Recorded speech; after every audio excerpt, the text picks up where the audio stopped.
Alright, ladies and gentlemen, we are back with Lee Sin versus Lee Sin. It is Karen Araragi versus RMG CrØzz in the top lane. Barrier and Ignite on both Lee Sins. As expected, we've seen this pretty much every single game, so it's nothing too surprising. Let's take a quick look at the stats here for Karen Araragi. 7 hit points per 5, attack damage 78, arm penetration 5 and 8%, attack speed 66, cooldown reduction 4%, standard armor, standard magic resist. If we're looking at RMG CrØzz, a little bit more magic resist, the same amount of HP regeneration per 5, arm penetration is pretty much the same, more attack speed, and the same amount of cooldown reduction. So most likely it is just a little bit more specced into the defense tree, just to make sure that the Tempest Cripple isn't going to be as damaging as the standard setup that we have seen before.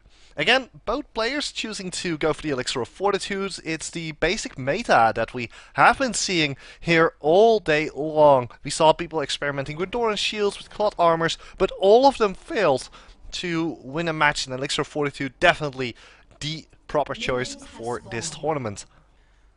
Right, so Karen is just waiting for the 4th potion, as well as RMG CrØzz. CrØzz maybe? I'm not entirely sure how to pronounce this name, but 3 is company, 4 is a crowd. And he picks up his 4th potion as well. Both of the Lee Sins now heading back to the top lane. We have Muay Thai Lee Sin, and it looks like it is. Is this Aglet Lee Sin? I'm. Whatever the case, the Lee Sins are in the top lane. Right, so we are just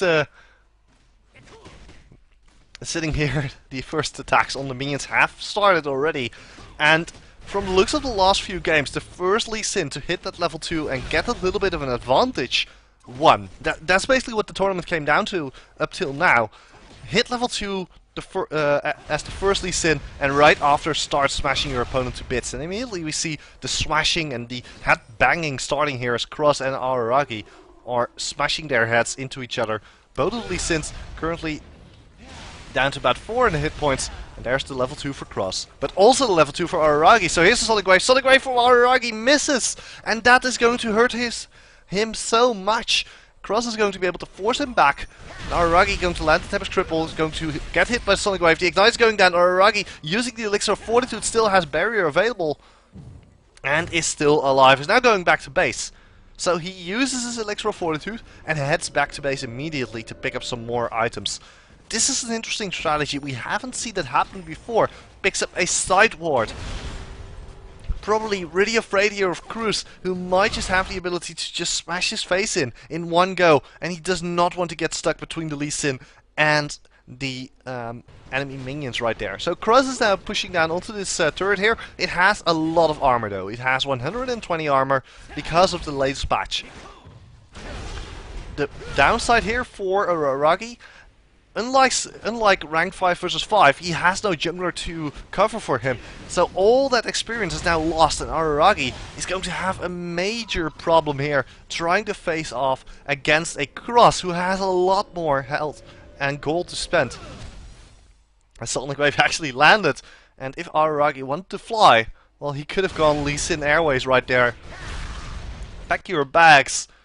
And immediately flying right into the Nexus. I've seen it happen, guys. I've seen Lee Sins fly into a Nexus because they hit someone at the last second of the recall. That's not a fun situation to be in, guys. That's definitely not a fun situation. And Karen Araragi now pushing down onto this tower. 15 versus 16 in creep score. Araragi a little bit behind right now because the Doran's Blade is available in CrØzz. Level 4 for CrØzz, level 3 for Araragi. And CrØzz is just sitting here, just waiting. He knows he's stronger than Araragi. Araragi has both of the summers though. And that's basically what it's going to boil down to. Are those 2 summoners exactly what Araragi wants? Here's Safeguard over the minions, immediately onto Araragi. Safeguard into the minions, triple going out. Sonic Wave misses, and CrØzz now in a bad situation until the Sonic Wave from Araragi misses.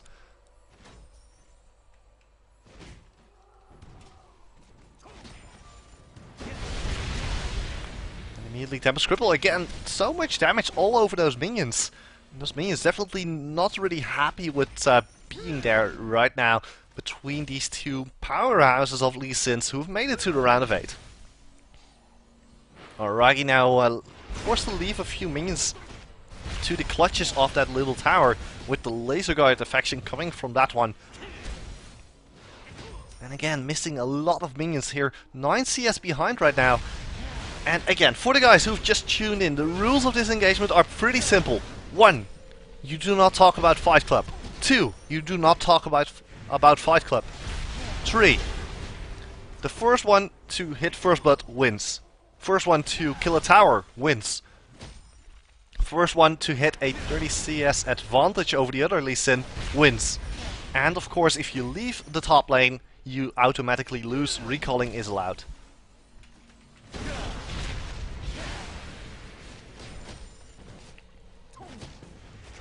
Araragi now just taking a little bit of damage here. The safeguard's going to save him from a little bit more than he would have liked. But what are we going to look at between these two Lee Sins? CrØzz now deciding to go for a Sonic Wave leveling, whereas if we're looking at Karma Araragi, still looking towards that Tempest Cripple. So two different choices from two different Lee Sins. I like what I'm seeing here. It looks like that CrØzz really wants to be jumping right onto Araragi and take him out in one go.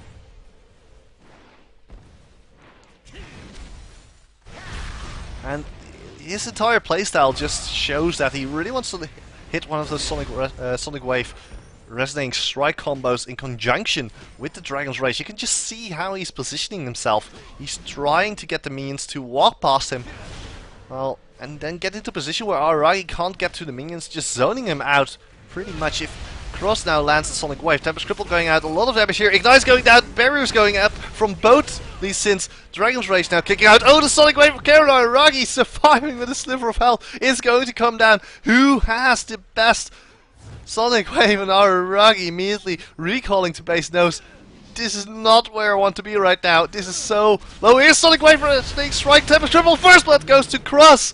Oh my word, what damage coming out. It's so close for Araragi, but not you can get close. Getting close is one thing, but you really need to finish it off. And CrØzz did finish it off. He wins the round of 8. Congratulations, sir.